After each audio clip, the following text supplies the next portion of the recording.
Jai Bhim director Gnanavel அவர்கள் இயக்கி Rajini sir நடிச்சு வெளியாக இருக்கக்கூடிய திரைப்படம் தான் வேட்டையின் திரைப்படம். இந்த வேட்டையின் திரைப்படம் வந்து இப்போ முடிவடைஞ்சிருக்குது.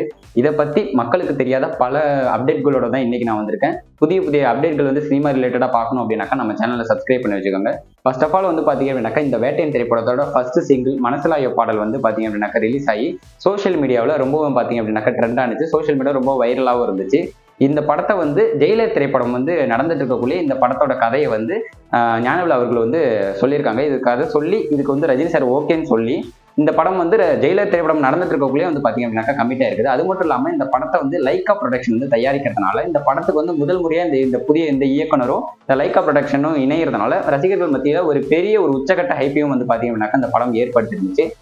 அது மட்டும் இல்லாம இந்த படத்துல வந்து ரசிகர்கள்ட்ட இருக்கக்கூடிய ஒரு பெரிய கேள்வி என்ன அப்படின்னாக்கா, இது வந்து டைரக்டர் ஞானவேல் அவர்களுடைய பாணியில இருக்குமா இந்த திரைப்படம்? அப்படி இல்லை அப்படின்னாக்கா ரஜினி சாரோட பாணியில இருக்குமா இந்த படம் அப்படின்ற மாதிரி கேள்வி ஏற்பட்டுருந்துச்சு. இந்த கேள்வி ஏற்பட காரணம் என்ன அப்படின்னாக்கா, இந்த படத்தோட டைட்டில் அனௌன்ஸ்மெண்ட் அப்போ வந்து வச்ச குறி தப்பக்கூடாது அப்படின்ற மாதிரியோ இல்லை குறி வச்சா எற விழணும் அப்படின்ற டைட்டில் வந்து அந்த பஞ்ச் வந்து இடம்பெற்றிருந்ததுனால குறி வச்சா எற விழணும் முழுக்க முழுக்க ரஜினி சாரோட பாணியில தான் இந்த திரைப்படம் இருக்கும் அப்படின்ற மாதிரி இருந்தாலும் அதே சமயத்துல ரஜினி சாருக்காக சில போர்ஷன்ஸ் வந்து கமர்ஷியல் ஆகும். அதே சமயத்துல டைரக்டரோட ஞானவேல் அவர்களோட பாணியை இந்த படத்துல வந்து விட மாட்டாரு அப்படின்ற மாதிரி சொல்லப்பட்டு இருக்குது. இந்த படம் வந்து நடந்த ஒரு போலி என்கவுண்டரை மையமா வச்சுதான் இந்த படம் வந்து நகருது அப்படின்ற மாதிரி இந்த படக்குழுவுக்கு நெருக்கமான வட்டாரங்கள் வந்து பாத்தீங்க அப்படின்னாக்கா நிறைய பேர் வந்து சொல்லிட்டு இருக்காங்க. அது மட்டும் இல்லாம இந்த படத்துக்கு உண்டான டப்பிங் வந்து ரீசெண்டா வந்து ரஜினி சார் அவர்கள் வந்து போகக்குள்ள இந்த படத்துல ஒரு சீனை பார்த்து வந்து டைரக்டர் வந்து ரொம்பவும் வந்து மனம் கவர்ந்து பாராட்டினாரு அப்படின்ற மாதிரி சில நியூஸ்லாம் வந்து பாத்தீங்க அப்படின்னாக்கா வந்துட்டு இருக்குது.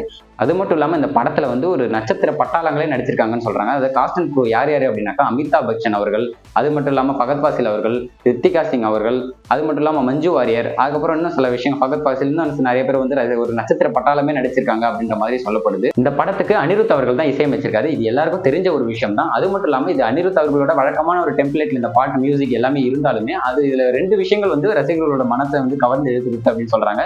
அது என்ன அப்படின்னாக்கா மஞ்சு வாரியர் அவர்கள் வந்து ரெட் கலர் சாரி கட்டிக்கிட்டு கூலிங் கிளாஸ் போட்டுக்கிட்டு அவர் ஆடின டான்ஸ் வந்து பாத்தீங்க அப்படின்னாக்கா ரசிகர்கள் மனத்தில வந்து ரொம்ப மனம் கவர்ந்திருக்கு அப்படின்ற மாதிரி சொல்றாங்க. அது மட்டும் இல்லாம மஞ்சு வாரியர் அவர்களுக்கு வந்து 46 வயசு ஆகுதான். அவருக்கு வந்து 46 வயசு மாதிரியே தெரியுது. ரொம்ப கியூட்டாவும் ரொம்ப இளமையாவும் அந்த டான்ஸ் ஆடி இருக்காங்க அப்படின்ற மாதிரி மனசுக்கு வந்து கவர்ந்திருக்கு ரசிகர்கள் மத்தியில.